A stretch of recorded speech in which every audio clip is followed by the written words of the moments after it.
Buenas tardes a todos, ¿cómo están? Estamos presentando un nuevo programa de Estrategia y Liderazgo. Mi nombre es Horacio Ferraro, director de Yesutic, y nos acompaña Gustavo Pícola. ¿Cómo estás, Gustavo? Hola Horacio, ¿cómo estás? Muy bien, un nuevo programa, contento y viernes, ¿sabes? Bueno, Gustavo, gracias por tu presentación. Hoy tenemos un tema muy especial que tiene que ver justamente con nuestro país vecino, con Argentina.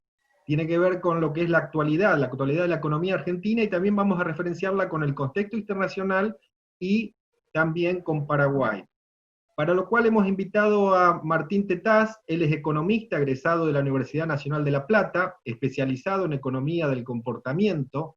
Él es docente de la Universidad Nacional de La Plata y consultor de empresas, y a su vez es speaker.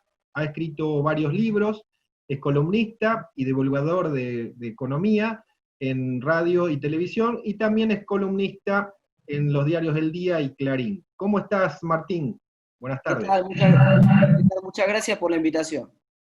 Bueno, gracias Martín por compartir este momento con nosotros. Nuestro programa es Estrategia y Liderazgo. Tratamos de dar un poco lo que es la visión de los referentes, de los líderes en los distintos campos, y en este caso es el tema del sector de la economía.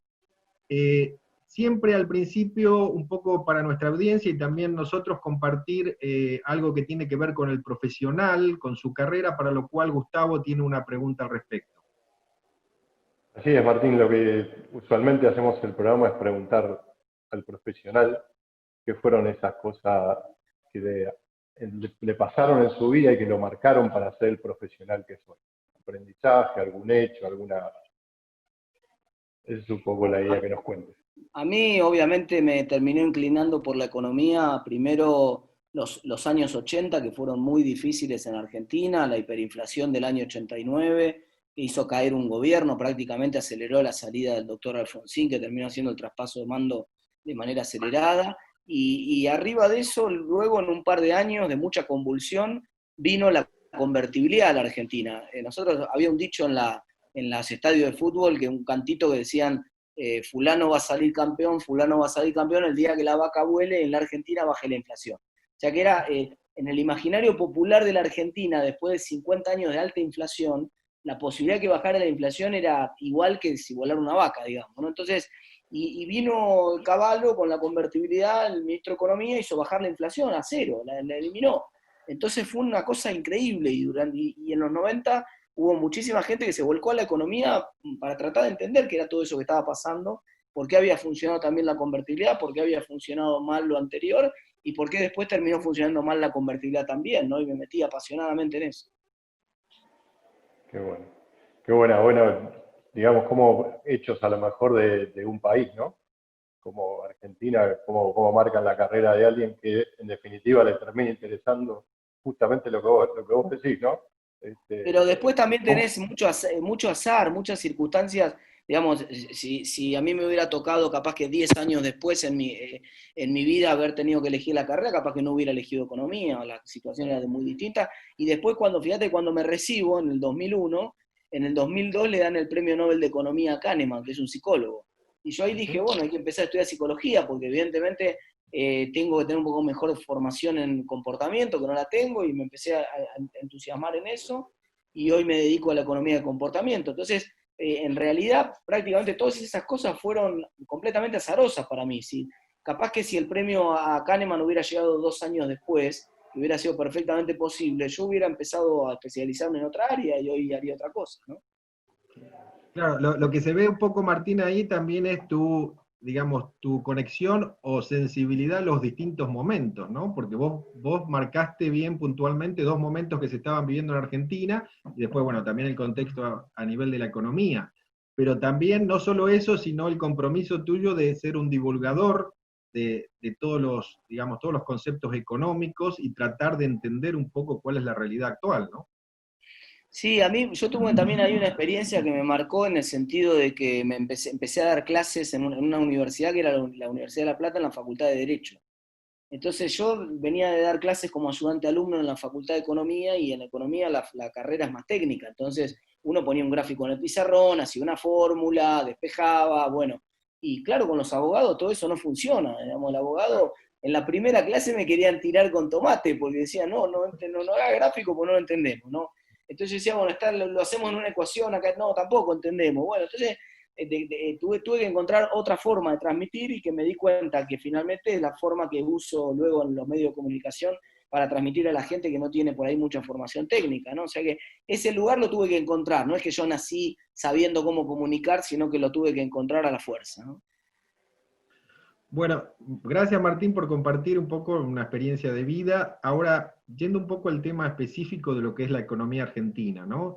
Teniendo en cuenta de que se estima que va a ser uno de los países que va a tener la mayor caída en cuanto a Producto Interno Bruto, del 12,5, según lo que hemos leído de las últimas estimaciones. También que hubo un acuerdo reciente con acreedores privados. Por otro lado, se está trabajando en el canje de la deuda local y recientemente también negociaciones con el fondo, ¿no? Hay una serie de cosas. Ahora bien, ¿cuál es tu apreciación con respecto a la situación actual de la economía argentina? O sea, ¿cómo se encuentra la economía hoy? Es muy complejo porque nos pasa lo mismo que le pasó a todo el mundo, en el sentido de que también acá cayó el meteorito del COVID y con todo lo que eso significa. Exagerado porque el gobierno hizo una cuarentena muy temprana de la cual nunca pudo salir, entonces el 50% del PBI de la Argentina, que es el área metropolitana de Buenos Aires, está en cuarentena, entonces y es una cuarentena que ya lleva 160 días en Argentina. Entonces, digamos, eso generó un montón de problemas, hay actividades que todavía no han vuelto a abrir y que no sabemos cómo van a volver, digamos, ni los restaurantes, ni los bares, ni los gimnasios, ni las escuelas, directamente los chicos no están yendo a la escuela, entonces hay muchos problemas que hacen que la crisis tenga una profundidad tal vez un poco más grande de la que ocurre en el resto de la región, pero además de eso, nosotros, a diferencia de, tanto en Paraguay como en otros países de la región, se aplicaron también paquetes COVID, pero esos paquetes que aplicaron los estados fueron con una moneda más fuerte y además con crédito. Entonces los países podían ir al mundo y colocar deuda al 2%, al 3%, al 4%. Hoy el dinero está muy barato en el mundo, pero Argentina está con los mercados financieros cerrados. Entonces Argentina no pudo hacer eso, todo el paquete COVID de Argentina se financió con emisión monetaria, en un país en el cual la gente no quiere los pesos. Esta es una economía casi bimonetaria, en su momento de Paraguay también lo fue, sigue conservando esa característica de economía bastante bimonetaria, pero el guaraní tiene una fortaleza en los últimos años muy significativa en relación a lo que pasó con el peso. Digamos, en Argentina no logramos bajar la inflación del 25 o 30% hace muchos años, nadie quiere los pesos y entonces ahora empezamos a tener los efectos colaterales de la medicina que aplicamos. Cuando todo el mundo está viendo cómo ya dejó la tormenta atrás y cómo sale, nosotros todavía estamos en el pico del caso de contagios desde lo sanitario, y en lo económico tenemos la economía muy golpeada y con un problema ahora sobre el dólar, concretamente, que en realidad es un problema sobre el peso, la gente no quiere pesos, huye del peso y entonces el dólar paralelo en Argentina ya tiene una brecha de más de 80%, se acabaron los dólares oficiales, está muy racionado el mercado de dólar, el gobierno no le vende dólares a casi nadie en Argentina, y entonces eso está generando muchas tensiones, igual que en su momento sé que es una historia que también han pasado, también en Paraguay, en Brasil y en otros países de América Latina, solo que tal vez es una historia que para ustedes es historia antigua, lo dejaron atrás y ya no pasa nada, y para nosotros lo estamos viviendo ahora, reviviendo los 80, para llamarlo de alguna manera, con controles de precios, con controles de cambio, con el gobierno tratando de estatizar empresas sobre las cuales quiere tener control, como por ejemplo empresas del sector agropecuario, como lo hizo con una empresa muy grande de la Argentina hace unos meses, lo quiso hacer en realidad, por resistencia popular no se pudo hacer, y ahora con una regulación de todo el sistema de telecomunicaciones en Argentina, también una regulación muy fuerte que busca que el Estado ponga los precios. Y entonces todos esos son problemas que hacen muy difícil la recuperación de Argentina. Y digamos, y dentro de todo ese panorama tan complejo, ¿se ven medidas, algún tipo de medida que traiga alguna certidumbre o todavía es muy difícil hablar? O sea, habría que tener un tema del acuerdo con el fondo. No, bueno, metiste el dedo en la llaga porque justamente lo que falta es certidumbre en Argentina. Digamos, una de esas incertidumbres se despejó, efectivamente tú lo comentabas, que es el tema de la deuda.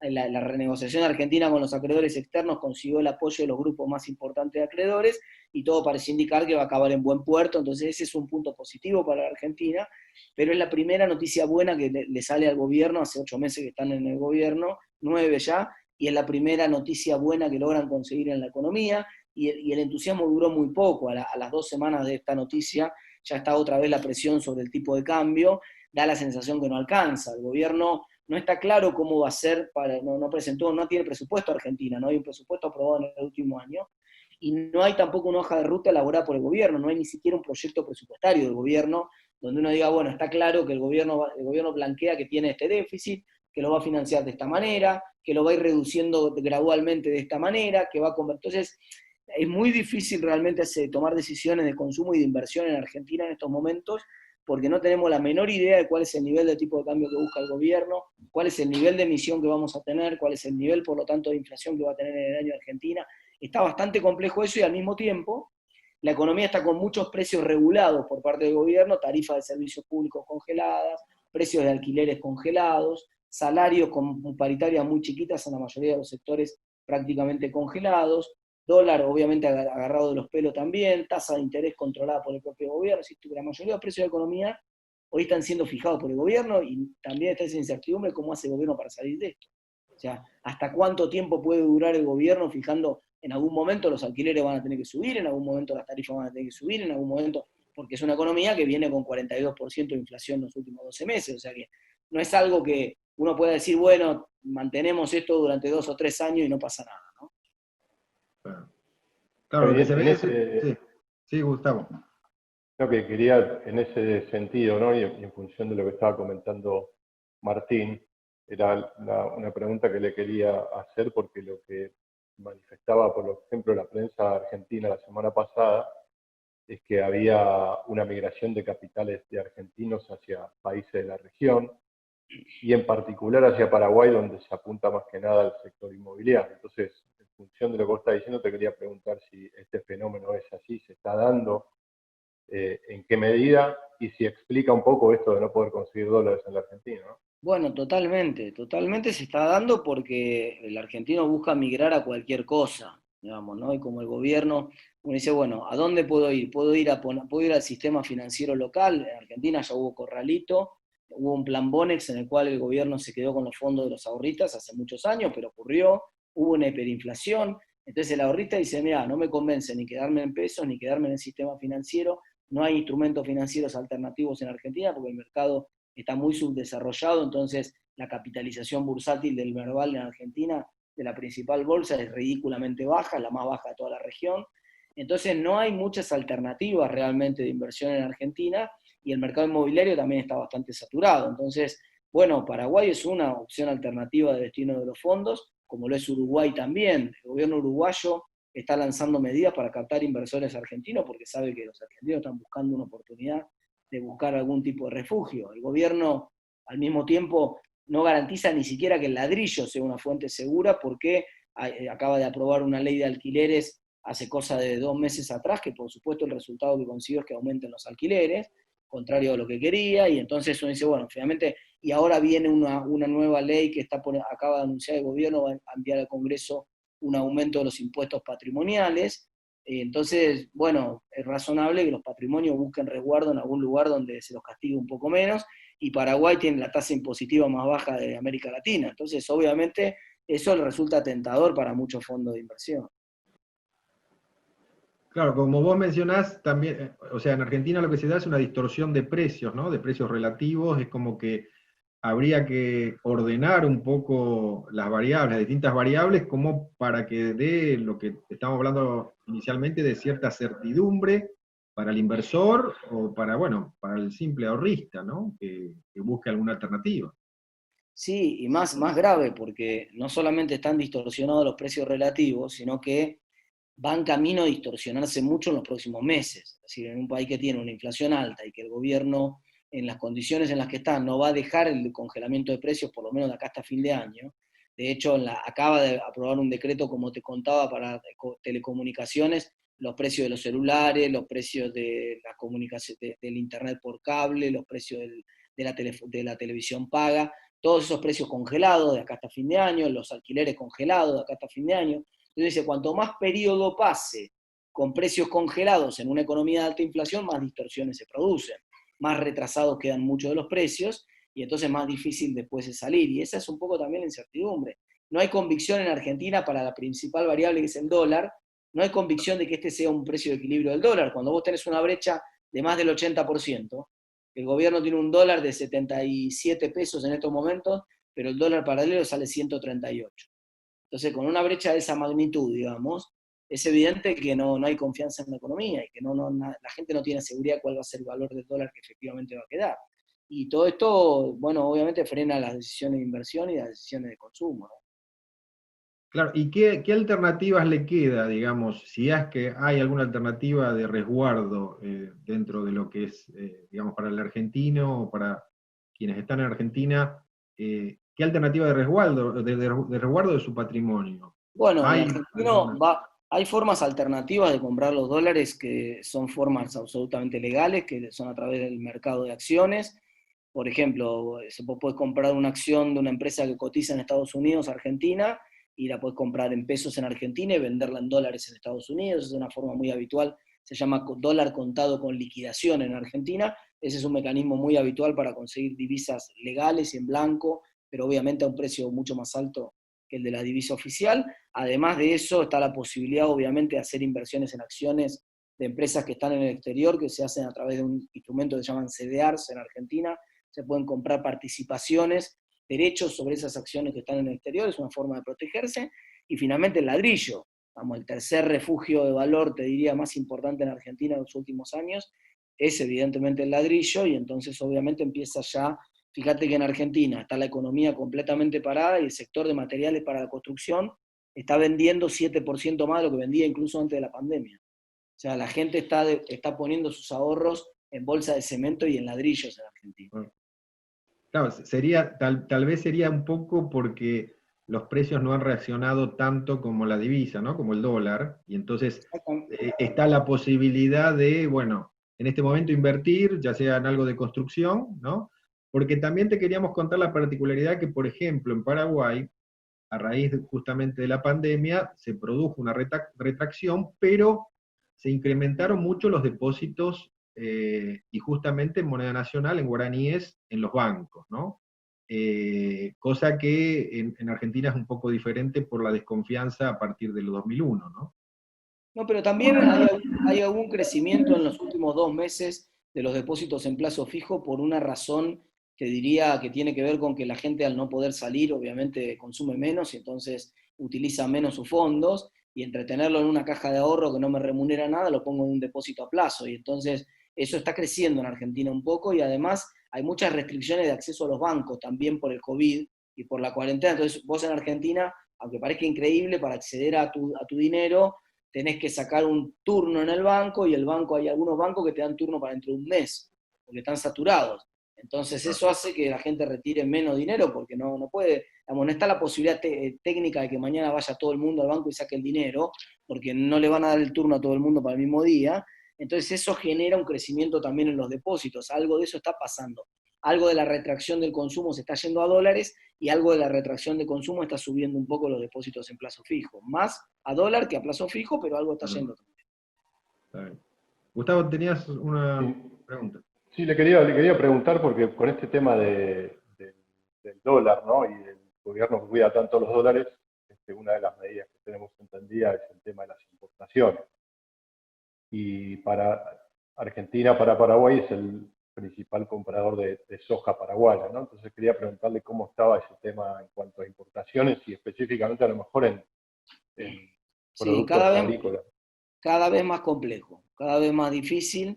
En el caso de la soja que mencionabas vos, hay una particularidad de la industria argentina, que es que durante los años del gobierno anterior, del kirchnerismo, del gobierno que estuvo entre 2003 y 2015, se aumentó mucho la capacidad industrial de procesado de soja, de poroto de soja, para hacer aceites. Entonces hoy Argentina es uno de los principales exportadores mundiales de aceite de soja, pero el problema es que aumentó la capacidad industrial mucho más de lo que aumentó la producción de soja, por un problema de retenciones diferenciales, de impuestos diferenciales para el sector. Entonces, el sector productor industrial hoy, productor de aceites de soja en Argentina, tiene una capacidad ociosa muy grande que hace que absorba, entonces necesite sí o sí comprar insumos para poder producir. Y esos insumos hoy son la soja paraguaya, por ejemplo, y también le compran a Brasil. Entonces, esa tendencia va a continuar, pero cada vez hay más problemas para conseguir divisas para importar en Argentina, porque obviamente ya el gobierno dice, vendo divisas a 77 para importar, pero la mayoría de la gente le saca esas divisas, importo cualquier cosa que me vendas a 77 porque todo el mundo sabe que ese no es el valor del dólar, ¿no? Entonces, hay un problema con las importaciones y el gobierno está endureciendo cada vez más los permisos para importar. En ese caso particular que mencionabas tú de la soja, es probable que llegue último a las restricciones. ¿Por qué? Porque tiene una industria muy importante que además, te aclaro, la industria procesadora de aceite de soja fue el principal aportante de la campaña del presidente actual. Entonces es un sector con mucho poder de lobby en Argentina. Sería raro que ese sector se quede sin divisas para importar, porque además es un sector que automáticamente genera las divisas exportando.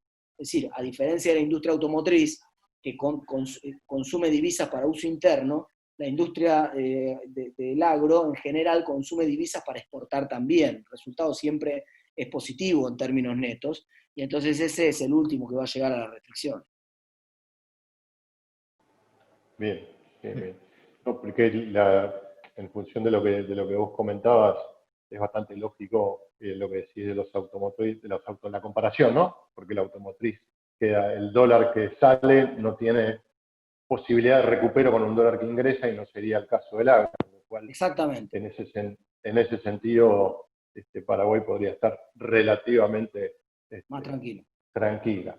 Y además lo que le aporta, un comentario en general, ¿no? Lo que le aporta también es un tema de agro, lo que le aporta la soja paraguaya a la Argentina para mezclarla es una mejor calidad de soja para convertirla en aceite, con lo cual me parece que por ahí a lo mejor eso también es un aditamento que favorezca la no intervención.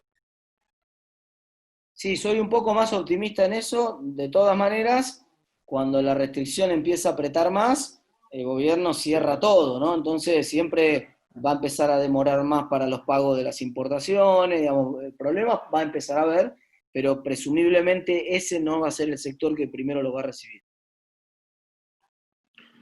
Y ahora, Martín, viendo un poco, por ejemplo, en Paraguay, el índice de confianza del consumidor, a principios de año estaba arriba del 50%, por supuesto a partir de marzo con la pandemia ha bajado a niveles abajo del 40%, hubo repunte porque se aplicó lo que se denominó una cuarentena inteligente, empezaron a abrir por etapas, y hubo un aumento de esa confianza del consumidor a un 46%, pero después en julio parecería como que bajó, teniendo en cuenta que las expectativas no eran tales, como que, y justamente que vos sos un especialista en tema del comportamiento, como que los comportamientos iban a cambiar, los hábitos, y no se iba a generar una activación de la economía muy inmediata.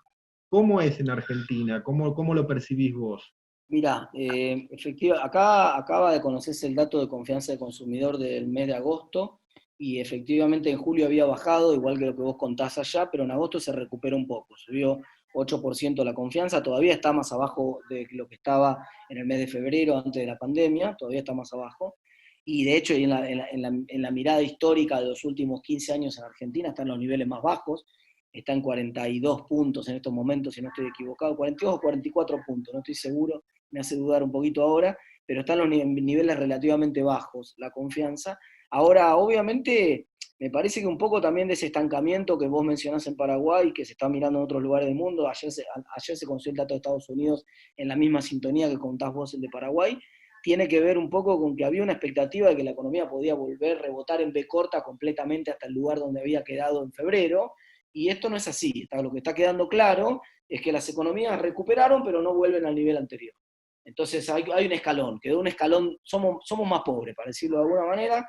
La discusión es cuánto, en Argentina probablemente 10% más pobre, tal vez en Paraguay 5% más pobre, en Estados Unidos 3% más pobre, pero en todo el mundo la pandemia nos deja más pobres, y no tanto por un cambio de comportamiento en la demanda vinculado a que la gente, había alguna especulación cuando empezó la cuarentena, en el sentido de que, bueno, ahora la gente se da cuenta que no necesita la mitad de las cosas que consume porque puede estar en la casa y gasta menos.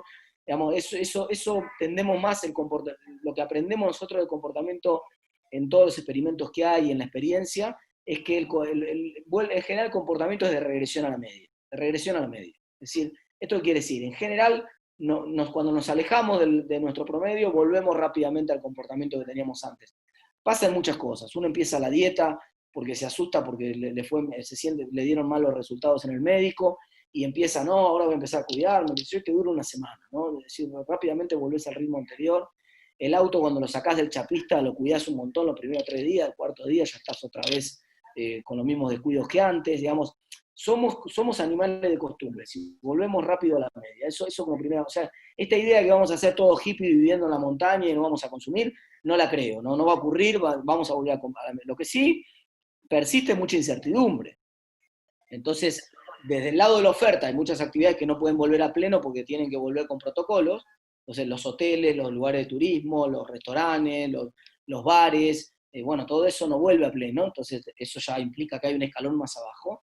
Y desde el punto de vista de la demanda, tampoco vuelve a pleno el consumo porque hay incertidumbre, porque mucha gente se gastó todos los ahorros que tenía y no sabe, tiene miedo de tomar una decisión de consumo porque se quedó sin espalda, mucha gente no se perdió el empleo, mucha gente no sabe si lo va a perder en los próximos meses, entonces hay una incertidumbre que hasta que no se despeje puede llevar, en Estados Unidos el presidente de la Reserva Federal acaba de decir que va a llevar 1 año y medio, que recién para el 2022 esperan que la economía alcance 5,5% de desempleo.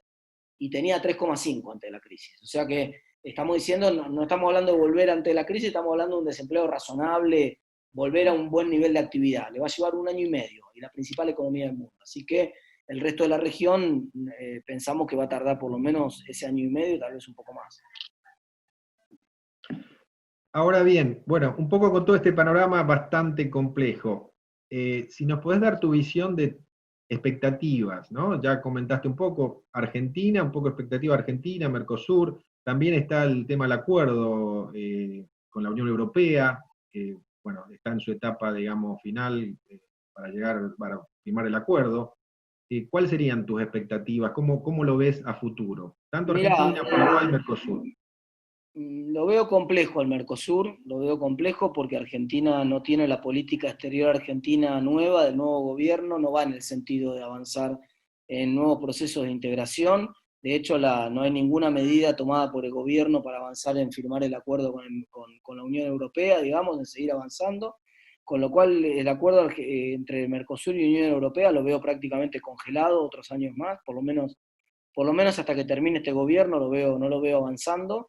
Y tampoco veo avanzando mucho las negociaciones con Brasil, que es el principal socio comercial de Argentina, porque políticamente también está muy enfrentado Fernández con el presidente Bolsonaro. Entonces, realmente en materia política exterior no soy optimista para nada. Soy más optimista de que pueda haber alguna estabilización en la Argentina si el gobierno hace las cosas bien, logra estabilizar el dólar, y eso pueda lograr generar alguna recomposición del consumo y de la inversión cuando la referencia, que es el dólar, esté finalmente estabilizada. Ahí soy un poco más optimista, pero no soy para nada optimista en lo que tiene que ver con el sector externo de la economía, para nada. Bueno, Martín, hemos llegado al final del programa. Te agradecemos muchísimo haber compartido con nosotros este momento y darnos un amplio panorama de cuál es la situación de la economía, las perspectivas, aunque no demasiado alentadoras, pero bueno, es el momento en que nos encontramos. Esperamos contar contigo en otra ocasión para tener también una idea de cómo evolucionan las cosas, ¿no? Bueno, el agradecido soy yo, y me voy a poner a estudiar un poco también más de la economía paraguaya para poder aportar algo en la próxima conversación. No, yo creo que fue muy significativo independientemente porque, bueno, hicimos una especie también de comparaciones y creo que nos complementamos muy bien. Así que, bueno, Martín, te agradecemos haber compartido con nosotros, muchísimas gracias. Gracias, Gustavo, y a la audiencia le decimos hasta el próximo programa. Muchas gracias.